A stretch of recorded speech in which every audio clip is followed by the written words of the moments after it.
이 시간 하나님께서 우리에게 주신 말씀 신약성경 마가복음 11장 15절에서 19절까지의 말씀입니다. 마가복음 11장 15절에서 19절까지 말씀 한 절씩 교독하시고 우리 마지막 19절 한 목소리로 봉독합니다. 제가 15절 말씀 먼저 봉독하도록 하겠습니다. 그들이 예루살렘에 들어가니라. 예수께서 성전에 들어가사 성전 안에서 매매하는 자들을 내쫓으시며 돈 바꾸는 자들의 상과 비둘기 파는 자들의 의자를 둘러 엎으시며 아무나 물건을 가지고 성전 안으로 지나다님을 허락하지 아니하시고 이에 가르쳐 이르시되 기록된 바 내 집은 만민이 기도하는 집이라 칭함을 받으리라 하지 아니하였느냐. 너희는 강도의 소굴을 만들었도다 하시매 대제사장들과 서기관들이 듣고 예수를 어떻게 죽일까 하고 꾀하니 이는 무리가 다 그의 교훈을 놀랍게 여김으로 그를 두려워함이니라. 함께 봉독합니다. 그리고 날이 저물매 그들이 성 밖으로 나가더라. 아멘. 네. 오늘 마가복음 11장에 있는 말씀을 가지고 함께 은혜를 나누도록 하겠습니다. 저희가 지금 계속해서 마가복음 강의를 하고 있고 오늘이 63번째 마가복음 강의를 하는 시간인데요. 계속해서 이렇게 쭉 순서대로 진행되어 오고 설교도 진행되어 오고 있는데 요 근래 들어서 약간 이게 좀 순서가 좀 어긋나는 듯하게 보이는 것을 여러분들이 발견할 겁니다. 첫 번째는 지난번에 우리가 그 고난주간 맞이해가지고 또 예루살렘 입성량을 조금 먼저 이렇게 당겨서 말씀을 전했고요. 오늘도 이제 그 순서에 따르면은 예루살렘 입성 다음에 마가복음 본문이 예면 11절부터 정확히 하면 12절부터 14절까지의 말씀을 진행되어 쭉 나가야 되는데 갑자기 그 부분은 건너뛰고 15절부터 19절 읽었죠. 네, 그래서 왜 그랬을까 상당히 좀 궁금하기도 의아하기도 하실 것이라고 저는 생각하는데 그건지도 모르고 그냥 앉아 계실 수도 있어요. 보니까 어쨌든 네, 그럴 것 같은데 뭐 별로 중요하지 않습니다. 근데 제가 이유가 있죠. 이제 그 앞부분에 대한 것은 다음 주에 같이 할 건데 이게 성경 구조가 마가복음은 좀 독특한 구조로 돼 있어서 그래요. 어떤 구조로 돼 있냐면은 마가복음을 가만히 보면 이게 좀 전문적으로 인클루지오 구조라는 건데 인클루지오가 뭔가를 포함하고 있다 이제 그런 구조예요. 두 가지 사건 가운데 하나를 중간에 끼워 넣어서 이것들 가운데 이렇게 하나의 맥락으로 해석할 수 있도록 한 마가의 독특한 기법 가운데 하나인데 그런 방식으로 구성이 되어져 있는 거예요. 그래서 여기 있죠, 그렇죠? 네. 제일 처음에 열매 없는 무화과 나무가 마가복음 11장 12절에서 14절까지 원래 이제 대로하면 오늘 했어야 될 내용입니다. 이 내용이 나오고 그 다음에 갑자기 이제 오늘 저희가 함께 나눌 본문에 대한 내용이 납니다. 성전 정화 사건이 나오죠. 그것이 마가복음 11장 15절에서 19절까지 내용이 나옵니다. 그리고 다시 무화과 나무 얘기가 또 나옵니다. 그게 마가복음 11장 20절에서 21절에 걸쳐 나오고 그 다음에 기도에 대한 내용이 이어져서 나옵니다. 그러니까 마가복음 가만히 보고 있으면 무화과 나무에 대한 얘기가 있고 성전 정화 사건이 있고 다시 또 무화과 나무에 대한 얘기로 마무리된 다음에 그 다음에 기도에 대한 얘기로 이렇게 연결지어져 가는 걸 알 수 있어요. 그리고 더불어서 오늘 성경 본문에도 기도에 대한 언급이 나옵니다. 그러니까 내 집은 만민이 기도하는 집이다 라는 구절이 나오죠. 그리고 기도는 어떻게 해야 된다, 왜 필요한가에 대한 부분들이 또 나중에 나오게 되는 거죠. 그것들이 무화과 나무 사건과 연결지어 나오게 됩니다. 그러니까 무화과 나무 사건과 오늘 성전 보물 사건이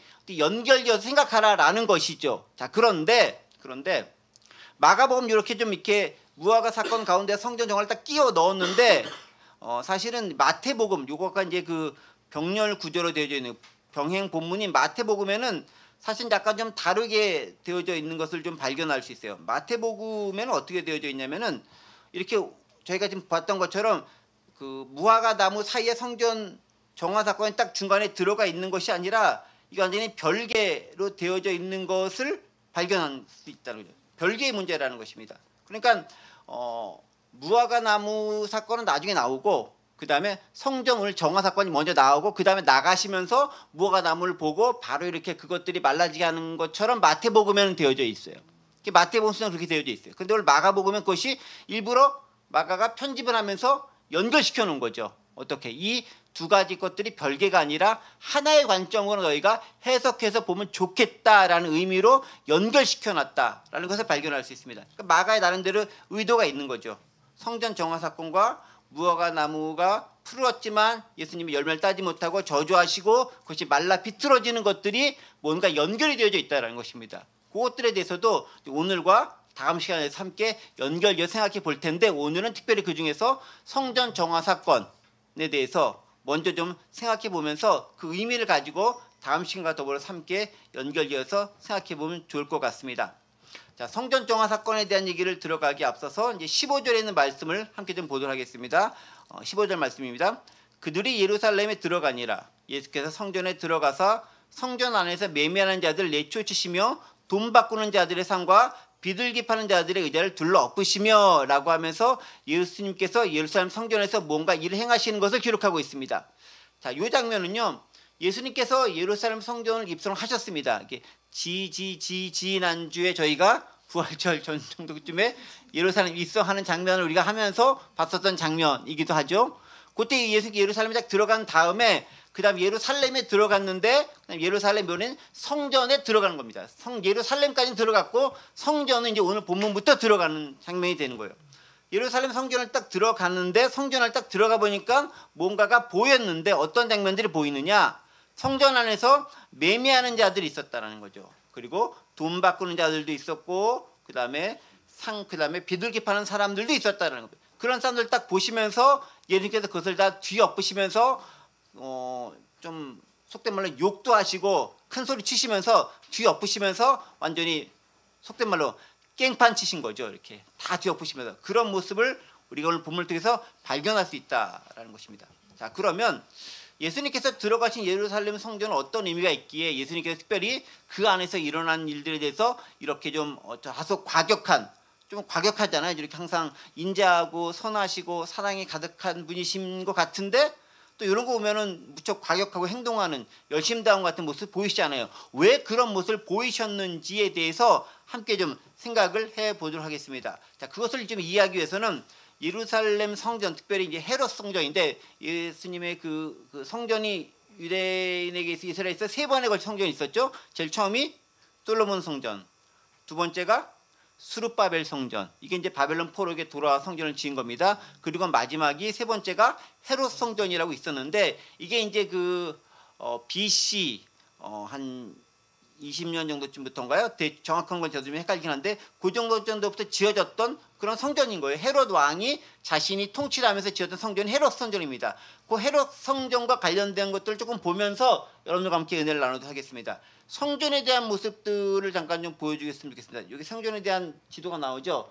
네, 이거부터 보면 좋겠어요. 여기 헤롯 성전, 한국말은 하나도 안 나오죠. 제가 이 그림을 찾느라고 여러 시간 동안에 많이 찾는데 적당한 그림을 찾을 수 없었는데, 어쨌든 이게 그나마 좋은 것 같아서, 그나마 보기 좋아서 이렇게 찾은 그림이긴 합니다. 근데 어쨌든 네, 저작권에 문제가 없어야 될 텐데 모르겠습니다. 자, 여기 보시면은 이게 헤롯 성전이에요. 이 헤롯 왕이 성전을 지었는데, 여기 대충 이제 20에서 19 BC라고 되죠. 이때쯤에 이제 성전을 대충 짓기 시작했다라고 되어져 있죠. 네, 그 다음에 대략적으로 62에서 64년, AD 64년 정도쯤에 완성됐다라고 되어 있습니다. 그러니까 성전이 금방 지어진 게 아니라 상당히 오랜 기간 동안 지어졌고, 예수님이 계실 때도 성전의 구조라든가 대략적인 것은 완성됐지만 세부적으로는 완성되지 않은 그런 상태 가운데 있었고, 예수님이 그것을 보면서 지금 이 얘기하신 장면이다라는 것을 발견할 수 있죠. 거기까지 보시면 좋겠습니다. 자, 그런데 성전이 이렇게 되게 커요. 그러니까 이 헤롯 성전은 솔로몬 성전이나 그 다음에 지었던 스룹바벨 성전보다 훨씬 큽니다. 네, 스룹바벨 성전은 사실은 이제 포로기에 돌아와서 만들었기 때문에 뭐 자원도 만만치 않았고 또 인력도 그렇고 해가지고 일단 짓는 데 의의를 뒀기 때문에, 유대인들끼리 짓는 데 의의를 뒀기 때문에 그렇게 멋지게 짓진 않지만 어쨌든 정신이 들어가 있는 성전이었는데, 헤롯 성전은 지은 사람 자체가 헤롯 왕이 지은 거예요. 유대인들이 지은 게 아니죠. 근데 물론 이제 헤롯도 이제 원래 그 헤롯이 이두메 출신의, 사실은 이방이지만 유대교 일단 귀화한 이제 그런 인물이거든요. 유대를 통치해야 되기 때문에 그런 인물인데, 그 인물이 정치적인 목적을 가지고 유대인들과의 관계 증진이라든가 이런 측면에서 자신의 통치를 원활하기 위해서 유대인들에게 성전을 지어준 거예요. 그게 일종의 헤롯 성전인 겁니다. 근데 엄청나게 크고 화려하게 지은 거예요. 그래서 이게 전체가 헤롯 성전터가 되는 거고요. 여기 보시면 알겠지만 헤롯 성전인데, 우리가 소위 말하는 성전이라고 하는 부분들은 특별히 이 부분에 해당되는 거죠. 그러면 이건 뭐냐? 요 전체 가운데서 요 부분은 이방인의 뜰이라고 합니다. 여기 써 있죠. 젠타일스 코트 야드라고 돼 있죠. 이게 좀 글씨가 좀 진하지 않아서 안 보이는데 이게 이방인의 뜰입니다. 이방인들도 여기까지 들어갈 수 있는 곳이다라는 거예요.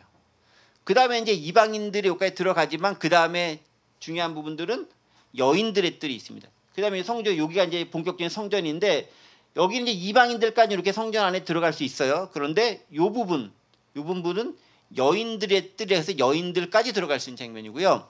여기서 조금 더 나가면 요 부분인데 여기는 이스라엘의 뜰이라고 해서 남자들까지 들어갈 수 있는 곳이고요. 그럼 또 여기 요 부분, 여기 이제 지성소와 지성소는 여기는 제사장들만 들어갈 수 있는 곳입니다. 이런 구조로 되어져 있어요. 요 다음 그림을 보여주세요. 조금 더 확대된 그림입니다. 요게 이제 그 그림인 거예요. 아까 그 부분을 확대한 그림이죠. 그러니까 여기 전체 여기는 다 이방인의 뜰. 이해되시죠?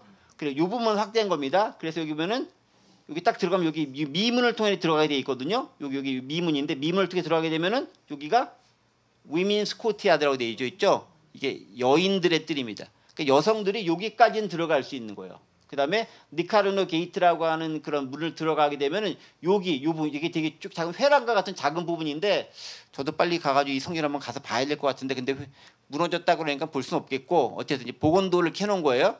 여기가 이제 요 조그만 요 부분들이 이스라엘의 남자들이 들어갈 수 있는 이스라엘의 뜰이라고 하는 부분들입니다.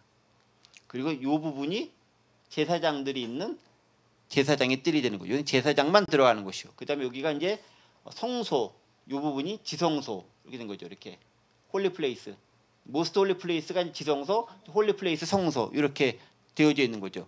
그러니까 성전이 들어가는 것도 상당히 여러 개 이렇게 단계가 있는 거예요. 이방인, 여인들, 이스라엘 남자들, 제사장들. 그리고 제사장 중에서도 대제사장이 한 번 들어갈 수 있는 요 성소, 지성소까지 이렇게 구성되어져 있다는 것을 발견했습니다. 이게 이제 그 당시 헤롯 성전의 모습이라는 겁니다.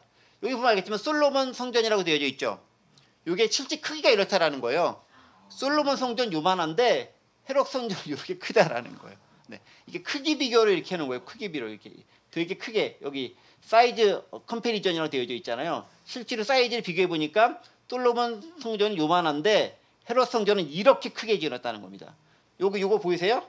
아메리칸 풋볼 필드라고 미국 풋볼 경기장이 이만한데 솔로몬 성전이 이 정도 사이즈고 여기가 헤롯 성 이렇게 크게 지어놨다는 거예요. 얼마나 큰지 감이 잡히시죠? 그 당시에 이렇게 되게 유대인들의 환심을 사서 잘 통치하기 위해서 지어놓은 것이 이렇게 헤롯 성전이었다라는 것입니다. 이해가 되시죠? 그다음 조금 더 요걸 가지고 이제 기호로 표시하는 그림이 있습니다. 네, 여기 좀 더 보기 편하게 이제 단순하게 해놨죠. 안티온 요새라고 해서 이렇게 큰 요새가 있었고요. 요게 자체가 이제 이방인의 뜰이 되는 것이고 요 부분이 이제 그 성전은 요게 이방인 뜰이고 여기가 이제 여인의 뜰이 되는 것이고 아까 여기가 이제 니카르노 게이트가 있고 여기에 들어오면 이게 이스라엘의 뜰이 되고 여기가 제사장의 뜰과 제단 그리고 여기가 이제 성소와 지성소 이렇게 되어져 있는 부분이다라고 볼 수 있는 이제 그런 부분입니다. 또 하나 사진 있나요? 네, 이렇게 크게 아주 크게 네 이렇게 여인 뜰, 니카르노 게이트, 이스라엘의 뜰, 그다음에 제단, 바다가 쓰면 물두멍이라는 거 이제 그걸 얘기하는 거고요. 그다음에 여기 이제 성소, 지성소 이렇게 돼 있어요. 여기 기둥들이 많이 있어요. 방들도 많이 있고요. 나병 환자 챔버, 목재 챔버, 나시린 챔버, 포도주 올리브 챔버, 다듬은 돌 챔버, 뭐 파르바 챔버 이렇게 방들이 이렇게 있으면서 이렇게 여러 가지 것을 준비하면서 할 수 있도록 만드는 그런 엄청나게 큰 구조로 되어져 있고요. 성전은 이스라엘 성전은 성막과 마찬가지로 동쪽에서 서쪽으로 이렇게 들어가게 되어져 있어요. 항상 동쪽에 들어와 서쪽 나가는 이 구조 이런 구조로 되어져 있습니다. 이렇게 되어져 있다라는 거. 이렇게 되어져 있습니다. 대충 이해가 되시죠? 자, 이런 구조가 성전의 구조였다라는 것들 여러분들이 좀 보시고 이해할 필요가 있습니다. 자, 그렇다면 예수님께서 이 예루살렘 성전을 들어가자마자 우리가 소위 말하는 성전 정화 사건, 성전을 깨끗하게 해줬다라는 사건인데 그 이유가 무엇이고 특별히 이게 열매 맺지 못하는 무화과 나무와 저주 사건과 어떤 관계가 있을까를 좀 더불어서 생각해 보면 좋을 것 같습니다. 자, 예수님께서 예루살렘 성전에 딱 들어갔었을 때 매우 속상해가지고 화를 내신 이유가 있습니다. 거기서 이제 예수님이 세 가지 사건을 봤는데 사실 세 가지 사건이라기보다는 크게 이제 전체적인 맥락은 하나로 해석할 수 있겠지만 어쨌든 세 가지 것을 나누어져 등장합니다. 첫 번째가 뭐냐면요. 성전 안에서 매매하는 사람들을 발견하게 됩니다. 성전 안에서 매매하는 사람들이 있었죠. 15절 보십시오. 그들이 예루살렘에 들어가니라 예수님께서 성전에 들어가서 성전 안에서 매매하는 자들 내쫓으시며, 그러니까 성전에 뭐가 있었냐면은 매매하는 자들이 있었다. 사고 파는 그런 사람들이 있었다라는 거예요. 두 번째 또 무엇이 있습니까? 성전에 가면은 그다음에 돈 바꾸는 자들이 있었다라는 거고, 세 번째는 비둘기 파는 자들이 있었다라는 거죠. 그러니까 성전에 들어가니까 매매하는 자들이 있었고, 돈 바꾸는 사람들이 있었고, 비둘기 파는 사람들이 있었다라는 것을 발견할 수 있습니다. 다 이 세 가지는 당시 예루살렘 성전의 운영과 관련되어져 있는 사람들이에요. 자, 우리가 생각할 때 지금 말한 세 가지 것들은 성전의 운영과 무슨 관련이 있어요? 원래 있으면 안 되잖아요. 성전 운영과 관련이 있으려면은 제사장들, 성전 기물을 관리하는 사람들, 또 그 제사들이 필요한 여러 가지를 만든 이런 사람들이 필요한 거지. 갑자기 매매하는 사람들, 돈 바꿔주는 사람들, 비둘기 파는 사람들, 이 사람들이 성전과 도대체 무슨 관련이 있을까라고 생각할 수 있다라는 것이죠. 자, 그런데 왜 이런 것들이 생겨났는지에 대한 생각을 조금 유추해서 해보도록 하겠습니다. 자, 헤롯 성전은 당시 유대인의 왕이었던 분봉왕이었던 헤롯이, 정확히 분봉왕이 아니라 유대 대왕 헤롯 대제가 지었으니까 헤롯 대왕이 지은 그런 성전입니다. 헤롯은 본래 이두메 출신인 안티파터라는 인물의 아들이에요. 그래서 안티파터를 중심으로 지나면 헤롯 가계도 제가 한번 몇 번 말씀드린 적 있었죠. 그런 가계도 가운데 이렇게 기록되어 있습니다. 그런데 당시 이 사람이 개종해서 유대인이 되긴 했지만 원래 이분의 출신은 이방인인 거죠. 근데 이방인 출신이 유대 지역의 왕이 돼서 다스린다? 이게 만만치 않잖아요. 이질적 정서가 있잖아요. 그러니까 어떻게 되냐면은 유대인들과 이렇게 좀 통할 수 있는, 또 환심을 살 수 있는 그런 정치적으로 원활하게 지배할 수 있는 뭔가 도구를 만들어야 생각하고, 그 도구에 가장 적합한 것이 성전을 지어주자라는 것입니다.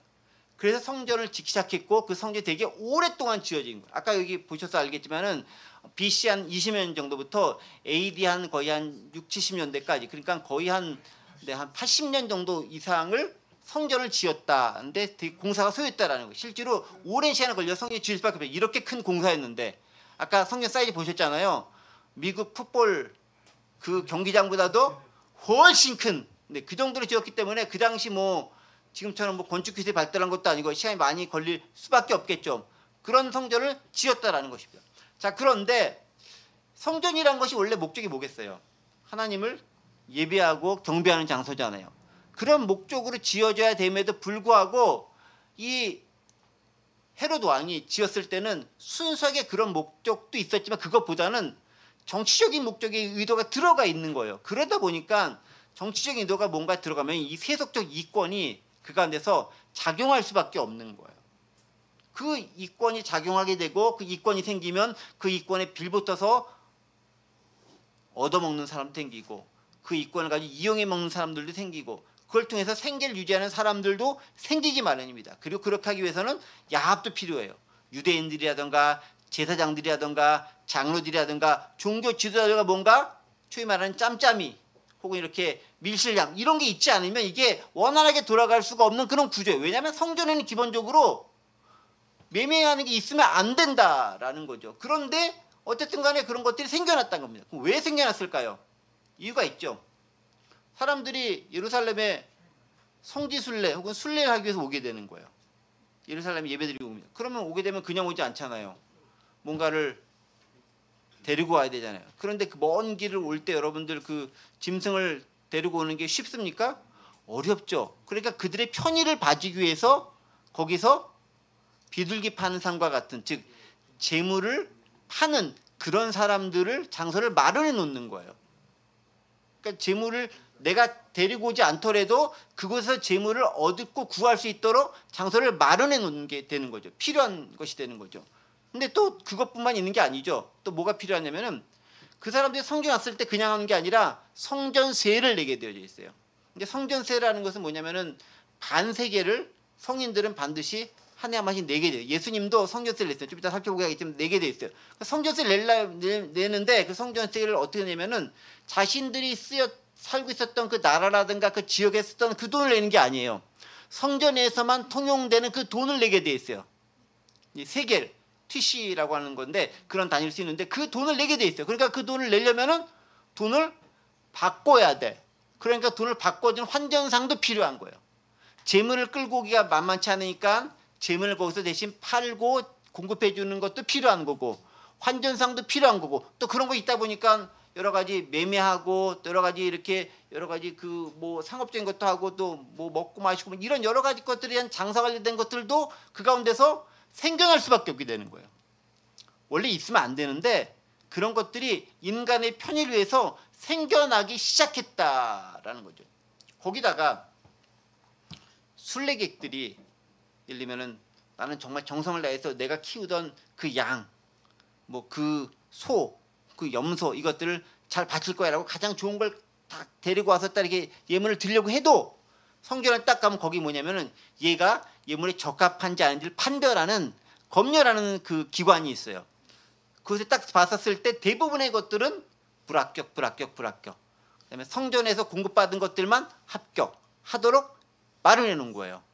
그러니까 그 요새도 많이 그런 것과 좀 비슷하지 않아요? 이게 이권이 달려져 있는 건 거예요. 근데 이 사람들이 물건 팔고 환전하고 하면서 그냥 무료로 봉사하는 거 아니잖아요. 거기서 막대한 이익이 남을 수 있는 거잖아요. 많이 부르면 많이 부를수록 환전 비율을 높게 부를수록 난 많이 버는 거잖아요. 그러니까 이 사람들이 그렇게 하기 위해서는 어디랑 얘기가 되냐면은 이 성전 전체를 관리하는 제사장 계층과 이야기가 돼야 되는 거예요. 그러니까 대제사장 그 당시 대제사장은 이제 가야바였는데 그 대제사장의 이제 장인은 때는 안나스가 훨씬 더 큰 영향력을 발휘하고 있던 그런 사람입니다. 이들 대제사장 가문 이쪽 무리들과 밀실 계약이 이루어지는 거죠. 우리가 이렇게 물건 낼 테니까 당신이 이렇게 용인해 주면서 우리 독점적 공급할 수 있게 해줘. 이런 계약들이 그 안에 체결되는 거예요. 그러니까 돈을 많이 벌기 위해서 어떻게 되겠습니까? 환율은 비싸게, 물건도 비싸게, 다른 건 안 되고 우리가 갖다 놓은 것만 팔 수 있게. 요즘 말하는 독점, 독과점 딱 이거잖아요. 지금 그 현상이 이때부터 나타나기 시작했다라는 거예요. 참 신기한 거죠. 그러다 보니까 거기서 무슨 일이 생기느냐? 당연히 부정과 부패가 생기고 어렵고 힘든 일이 생깁니다. 그런데 그 어렵고 힘든 일이 생겼을 때 누가 가장 피해를 보느냐면 특별히 어렵고 힘든 사람들이 많이 피해를 보는 거예요. 돈이 없어가지고 어렵게 먼 곳에서 왔는데 비싼 건 돈 주고 또 이렇게 뭐 내야 하기도 해야 되고 순수한 마음으로 제사드리 왔는데 그게 용이하게 이루어지지 않는 거죠. 또 그들을 이렇게 갈취하고 착취하면서 막대한 부를 거기 있는 제사장들과 관련된 사람들은 취하게 되는 거예요. 오늘날 상황하고 많이 비슷하지 않아요? 그때나 지금이나 사람 사는 것은 무척 비슷한 것 같아요. 근데 그런 모습들이 그 가운데 있었다라는 것입니다. 자, 그런데 더 재미있는 것들은 이게 있어요. 제가 이제 여러 가지 자료를 찾아보니까 그 김동문 선교사라는 분이 계십니다. 이분이 주로 이제 실제로 이제 이스라엘 관련돼 가지고 이제 그쪽에 공부를 정말 많이 하신 분인데 이분이 이제 그런 귀한 걸 제가 읽어봤는데 이런 부분들이 있습니다. 여기 그 이스라엘의 성전세를 냈다고 했잖아요. 이스라엘 성전세의 동전을 좀 보도록 하겠습니다. 이때 그림이 나와요. 이게 좀 확대하다 보니까 무슨 그림인지 잘 모르게 이렇게 그림 되어져 있는데 이 왼쪽 이게 뭐냐면 이게 사람 모습이에요. 사람 모습인데 정확히 얘기하면 사람이 아니라 정확히 하면 이게 사람이 아니라 두로의 신인 말까르트로라고 하는 두로의 신이에요. 두로의 신의 모습이 한쪽 면에 이렇게 새겨져 있는 거예요.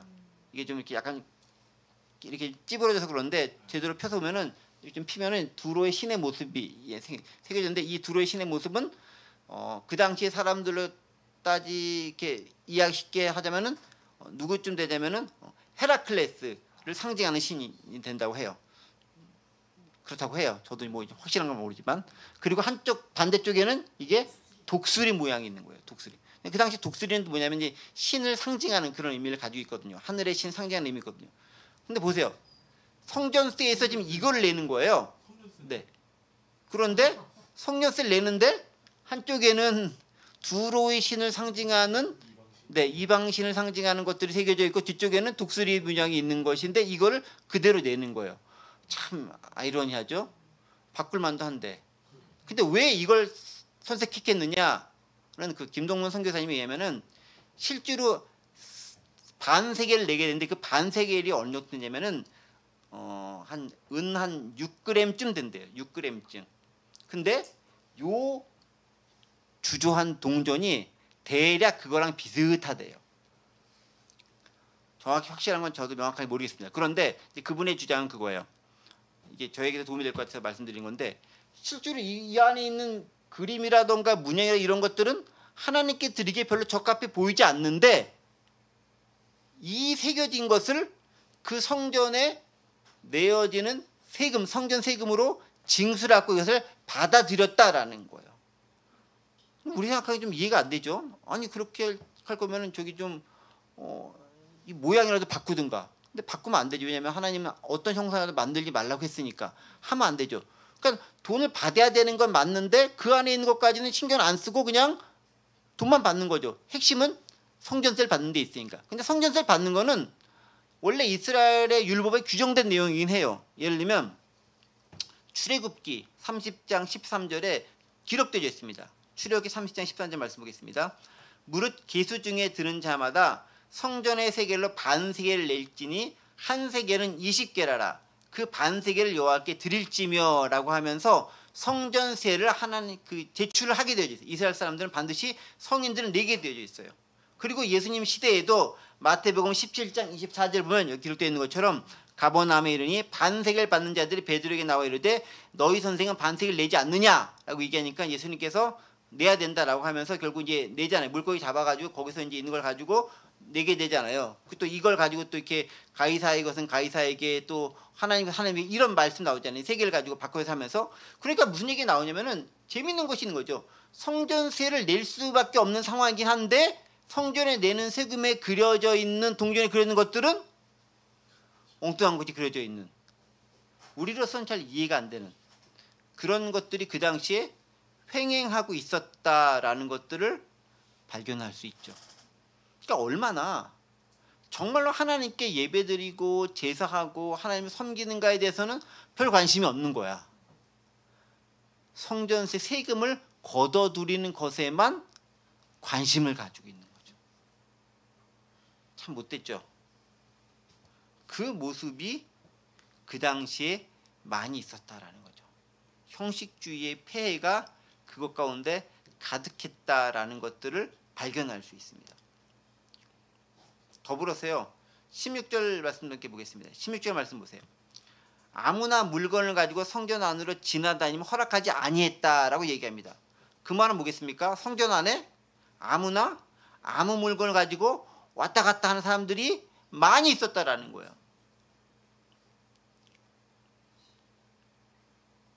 상품들이죠, 상품들. 영어로 보면은 and would not allow anyone to carry merchandise through the temple court라고 해서 어떤 상품들을 merchandise가 상품이잖아요. 그 상품들을 운반하는 많은 사람들이 그 안에 있었다라는 거예요. 그러니까 성전이 성전 본래의 기능을 하는 것보다는 다른 상업적 기능으로 훨씬 더 많이 사용되는 모습을 우리는 오늘 본문을 통해서 발견할 수 있다라는 거죠. 예수께서 그 모습을 보시면서 소위 말해서 열받은 거죠. 그래서 다 뒤엎어버리는 겁니다. 성전은 그러면 안 된다라는 거예요. 그럼 성전은 뭐가 돼야 되는 곳이죠? 성전은? 그렇죠. 성전은 기도하고 예배하고 그런 곳이 성전이 되어야 된다는 것입니다. 그래서 17절 말씀 보세요. 이에 가르쳐 이르되 기록된 바 내 집은 만민이 기도하는 집이라 칭함을 받으리라 하지 아니하였느냐. 너희는 강도의 소굴을 만들었도다 라고 하면서 비판을 하고 있는 것입니다. 성전의 원래 본래의 기능이 뭡니까? 기도하는 집이 성전의 가장 대표적인 기능으로서의 성전의 역할이라는 거예요. 그런데 그 성전이 기도는 안 하고 뭐합니까? 상업적인 유익을 위한 목적으로 사용됐다라는 거예요. 그런데 그 이유가 뭐겠어요? 처음에 인간의 편의를 위한 거죠. 너희들이 술래기 짐을 가지고 힘들잖아. 그러니까 우리 좀 도움을 주겠어. 성전세 내야 되잖아. 그런데 그거 바꿔서 해주는 거 편의를 도모해 주겠어라는 그 편의라는 미명하에 그 편의가 어떻게 부패와 타락으로 이어지는 본질을 잊게 만드는 원인으로 작용이 되었다라는 것입니다. 여러분 교회 생활도 마찬가지인 것 같아요. 너무 인간의 편의와 편리 그것을 너무 강조하고 생각하다 보면은 결국은 본질을 잃어버리게 되는 거예요. 그런데 우리는요 조금 편하면은 더 편해지고 싶은 유혹이 빠져요. 이만큼 편했으니까 조금 더 편해도 되지, 조금 더 편해도 되지, 조금 더, 이게 조금씩 넓어진다니까요. 그 다음에는 그 원래 그것이 가지고 있었던 본래의 목적은 싸그리 사라져 버리고 편리함의 추구를 위한 것이 주를 이루게 되고, 편리함의 추구가 주를 이루다 보면 뭐가 되면 결국 그것이 상업적 용도로 활용되어지게 된다라는 거예요. 그런 경우가 많아요. 실제로 교회당도 그렇고 예배당도 그렇고 이 종교 기독교뿐만 아니에요. 불교나 다른 종교들이 보면은 실제로 상업적 용도로 그것에 사용되어지고 돈벌이를 위한 수단으로 전이되는 많은 것들을 발견할 수 있다라는 것입니다. 그래서요 본질을 지키기 위해서는 조금의 불편함은 필요한 거예요. 편리와 편의를 위한다는 미명을 하다 보면 그 편리와 편의가 우리가 원래 의도했고 하나님께서 원래 이야기하고 원래 주장했던 바를 잊게 만든다라는 것입니다. 안타까운 문제가 예루살렘 성전에 나타났던 것이죠. 자, 그렇다면 원래 성전의 기능은 무엇을 해야 될까요? 만민이 기도하는 집이어야 한다라는 것이죠. 자, 그런데 예수님께서 주로 성전에서 있는 여러 가지 것을 엎으셨던 곳은 어디였을까요? 아까 여러분들 그 성전 그림 한번 다시 한번 보여주시면 알겠지만은 그 뭐 판매하고 이런 부분들은 요 다음 그림. 네. 사라졌다. 네, 이걸로 합시다. 좋습니다. 여기 이제 보면 알겠지만은 뭔가 그 환전상이 있고 그다음에 뭐 이렇게 비둘기 팔고 이런 것들이 있는 곳은 그러면 이방인의 뜰에서 주로 행해졌던 거예요. 이 안까지 들어갈 수 공간도 없고 들어가지 못하고 이방인 뜰 아까 엄청 넓었잖아요. 보시면 알겠지만 뭐 축구장 몇 개 크기 정도쯤 되는 크기잖아요. 이 이방인의 뜰에서 그런 매매라든지 것들이 이루어지는 거예요. 자, 그런데 보세요. 생각해보세요. 이방인의 뜰이지만 이방인의 뜰이라는 것은 뭡니까? 이방인이 들어갈 수 있는 곳이잖아요. 근데 이방인은 이 안까지 들어가요? 못 들어가요? 못 들어가죠. 이방인이 들어갈 수 있는 최대한 것은 여기까지 들어가는 거예요. 그렇죠? 그러면 이방인들이 혹시 기도하고 싶은 사람이 있으면 이스라엘 사람들은 여기까지 들어가가지고 한다고 쳐. 여인의 뜰 들어갈 수 있고 그 다음에 여기 좀 더 들어가서 남자들은 이스라엘 뜰까지 들어갈 수 있어. 여기서 이제 경건한 방법을 할 수 있어. 이방인들은 못 들어가죠. 그럼 이방인들은 여기까지밖에 못 가잖아요. 여기에서 근데 그들이 기도할 수 있는 여건과 형편이 될까요? 만만치 않잖아요. 그러니까 이건 뭐냐면은 이방인들이 기도할 수 있고 하나님께 예배드리고 경배할 수 있는 공간을 원천적으로 봉쇄해버린 거예요. 없애버린 거가 되는 거죠. 그래서 보세요. 내 집은 뭐라고 했습니까? 만민이 기도하는 집이라고 되어 있습니다. 내 집은 이스라엘이 기도하는 집이라고 기록하지 않았어요. 만민이 기도하는 집이에요. 모든 사람들이 다 기도할 수 있는 집이어야 하는데 이방인들은 기도할 수 있는 장소 및 공간을 없애버린 거예요. 그리고 그것은 뭐가 됩니까? 상업적인 용도로 사용되는 것으로 용도 변경돼 버린 거죠. 안타까운 현상이 일어나야 된 것이죠. 기도가 주로 이루어지고 예배가 주로 이루어지고 제사가 주로 이루어질 그곳이 다른 용도로 변해되어지고 특히 이방인들은 그것조차도 제사조차도 할 수 없는 그런 지경에 이르게 되었다라는 것입니다. 그래서 예수님께서는 그런 모습에 무척 속상하신 거죠. 뒤엎으면서 그러면 안 된다라고 얘기합니다. 그래서 너희가 내 집은 만민이 기도하는 집이라 칭함을 받으리라 하지 아니하였느냐. 근데 너희는 강도의 소굴을 만들었다고 하시면서 비판하고 있는 거예요. 이 내 집은 만민이 기도하는 집이다라는 말은 이사야 56장 7절에 나오는 구절이거든요. 나올 겁니다. 내가 곧 그들을 나의 성산으로 인도하여 기도하는 내 집에서 그들을 기쁘게 할 것이며 그들의 번제와 희생을 나의 제단에서 기꺼이 받게 되리니 이는 내 집은 만민이 기도하는 집이라 일컬음이 될 것입니다 라고 하면서 단지 이스라엘뿐만 아니라 모든 백성이 기도하는 곳으로서 하나님의 성전이 역할을 감당해야 된다고 이야기해 주고 있어요. 그리고요, 단지 그뿐만이 아니죠. 하나님이 아브라함을 통해 약속하셨을 때도 단지 너희만 잘 먹고 잘 사는 게 아니라 하늘의 별과 같이 해변의 모래와 같이 많은 사람들이, 허다한 무리들이 그 가운데 있을 거다라는 것입니다. 그리고 예루살렘 그 새하늘 새 땅에서도 허다한 무리들이 하나님께 신혼 입은 자들이 예배하게 되는 거예요. 그들만이 아니라 모든 사람들이 예배할 수 있는 곳으로서의 성전이 필요한다라는 것이죠. 성전은요, 그래서 열린 공간이 돼야 되는 거예요. 그런데 상업적으로 열린 공간이 아니라 예배를 위해서 열린 공간이 돼야 되는 거예요. 누구나 이방인이든 여인이든, 특별히 예수님의 십자가 부활 사건 이후로 이제 그 성소와 지성소를 가로막는 그 휘장이 없어졌잖아요. 그 말은 뭐냐, 누구든지 직접 하나님께 나아갈 수 있는 길이 우리에게 열린 거예요. 그러면 이방인이든 여인이든 뭐 장애가 있던 다 못 들어가는 것들이었잖아요. 장애가 있는 사람도 못 들어가고 이방인도 못 가고 여인도 못 가고 뭐 그런 곳이 이제 성전을 못 가는 이스라엘의 법률 가운데 있는 거잖아요. 그것들 다 없어져 버리고 누구나 하나님께 나아갈 수 있는 곳이 성전이 되어야 된다는 것입니다. 그러니까 성전은요, 그런 의미에서 너무 배타적이 되면 안 되는 거예요. 누구나 들어올 수 있어야 돼요. 그런데 성전은 또한 상업적이 되면 안 돼요. 누구나 들어오되 거기서 이권을 위한 장소로 활용되면 안 된다라는 것입니다. 자, 그런데 여기서 한 가지 놀라운 통찰 하나 발견이 됩니다. 가만히 보세요. 예수님께서 내 집은 만민은 기도하는 집이라 일컬음을 받으려 하지 아니하였느냐. 근데 너희는 뭘 만들었다고요?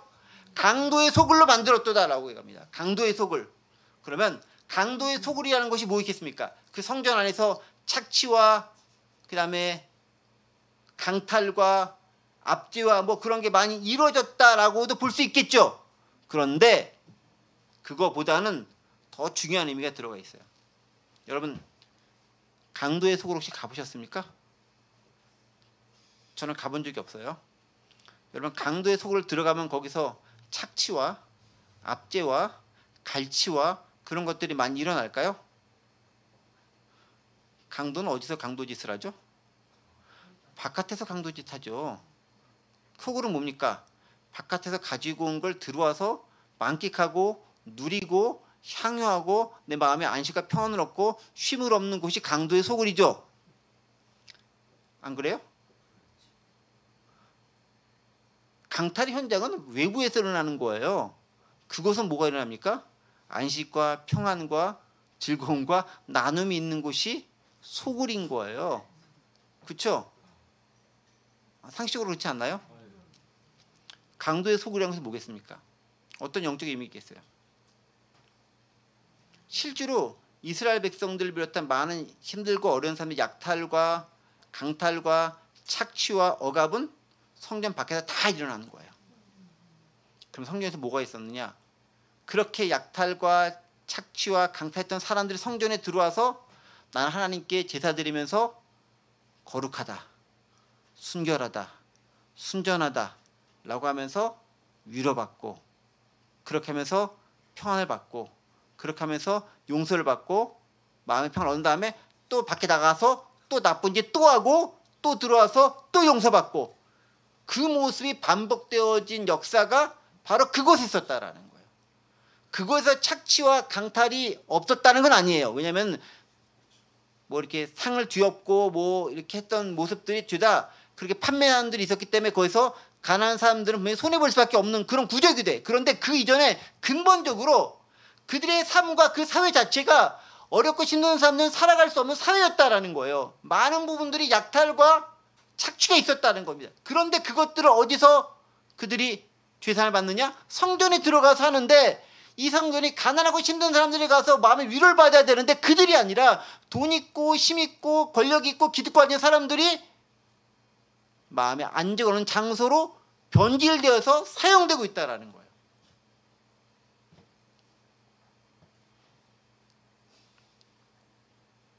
여러분, 교회와 성전의 용도는요, 물론 죄사함이 이루어지는 곳이 맞습니다.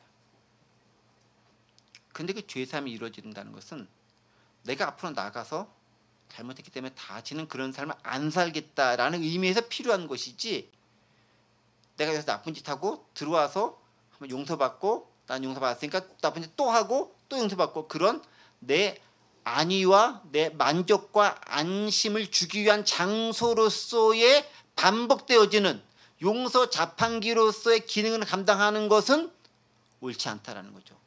그게 강도의 소굴이라는 거예요. 여러분, 근데 우리가 그거 많이 하고 있는 거 아시죠? 바깥에서 한참 잘못하고 와서 교회 와가지고 회개한다 하고 있어요. 회개는 바깥에서 잘못하고 거기서도 회개해야 하는 거죠. 그렇죠? 여기서 내가 마음의 평안을 얻으러 와요. 나는 교회에 마음의 평안을 얻으러 와요. 한편으로는 맞지만 한편은 틀린 거예요. 무척 이기적인 거죠. 따지고 보면. 이해가 되십니까?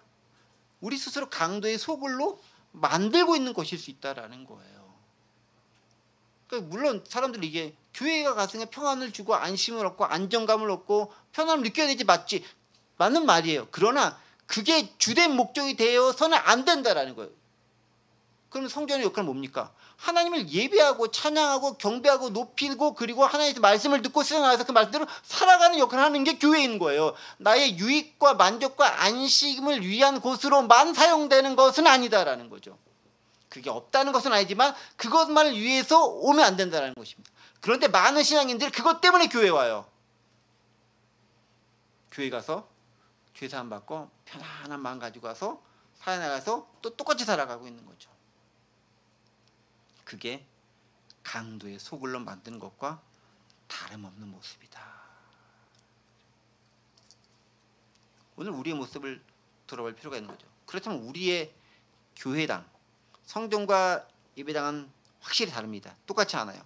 그럼에도 불구하고 우리가 거기서 교훈을 얻을 수 있는 거죠. 그러면 우리가 지금 하고 있는 예배당에서는 무엇이 이루어져야 되겠는가라는 것입니다. 무엇이 이루어지겠는가? 하나님을 예배하고 찬양하는 것이 있어야 됩니다. 기도할 수 있는 곳으로서 작용해야 됩니다. 말씀이 선포될 수 있는 곳이 되어야 됩니다. 그리고 그것은 무엇보다 공의와 정의가 이루어져야 되고, 하나님의 말씀을 온전히 듣고 그 말씀을 가지고 다짐함을 가지고 세상에 나가서 온전히 말씀대로 살아갈 수 있는 곳이 되어야 되는 거예요. 세상의 잘못을 그대로 용서받고 또 잘못하고 또 용서받고, 그런 장소로만 활용되는 것은 자칫 강도의 소굴로 변질될 가능성이 많다라는 거죠. 더불어 마태복음에 의하면 성전 본래의 기능은 뭐냐면요, 여기 적혀있는 두 가지가 더 있습니다. 가장 중요한 것이 예배와 제사의 기능이 있죠. 두 번째 뭐냐면 마태복음 보면요, 성전에서 나오면서 예수께서 많은 사람들을 고쳐주십니다. 뭐겠습니까? 물론 치유의 역사가 그것 가운데 있어야 되는 거죠. 어렵고 힘든 사람들을 고침의 역사가 있어야 되는 것입니다. 물질의 가난한 고통받는 자들의 나눔으로 윤택해짐도 있어야 되는 것이 교회의 역할 가운데 하나 있다라는 거죠. 그리고 하나님 향한 찬양과 경배가 흘러넘치는 곳, 어린아이들이 호산나 다윗의 자손이여라고 외치며 찬양했던 곳, 그곳이 또한 성전의 모습이어야 한다라는 거죠. 더불어서 예배당의 모습, 교회의 모습은 사도행전 2장을 보면은 등장할 수 있죠. 말씀의 선포, 구제도 있고 교제도 있고 가르침도 있고, 그리고 복음의 전파도 있습니다. 그러한 모습들이 드러나는 곳이 본질적인 교회의 모습이어야 되는데, 그것들은 사라지고 엉뚱한 인간의 편의를 위한다는 미명하에 바뀌게 된다면은 원래 의도와는 상관없는 엉뚱한 것들이 주객 전도로서 이 자리 가운데 자리 잡을 수도 있다라는 것입니다. 그래서 우리는 한번 생각해 봐야 됩니다. 그렇다면 우리의 예배당은, 우리의 교회는 어떤 역할을 감당해야 할 것인가? 또 이 시대 가운데서 부학하는 교회는 어떤 역할을 감당해야 할 것인가 생각해 볼 수 있어야 됩니다. 바로 그런 모습 가운데서 우리가 살아갈 수 있는 제자의 모습으로 어떻게 하나님의 예배당을, 하나님의 교회를 아름답게 교회답게 만들 수 있을까 고민해 보면서 함께 만들어갈 수 있는 저희가 되기 원합니다. 기도하겠습니다. 하나님 아버지, 교회의 본질적 목적과 의미가 무엇인지 다시 한번 생각해 봅니다. 혹시 우리가 우리의 예배당을, 우리의 교회당을 강도의 소굴로 만들고 있는 것은 아닌지요? 우리 이 시간 돌아보면서 하나님 앞에 더욱더 순전하고 순결한 모습으로 나아가 말씀 앞에 바로 선 자들, 그리고 세상 속에서 온전한 삶을 살아갈 수 있는 제자들이 될 수 있도록 도와주옵소서. 감사드리며 예수 그리스도의 이름으로 기도하옵나이다. 아멘.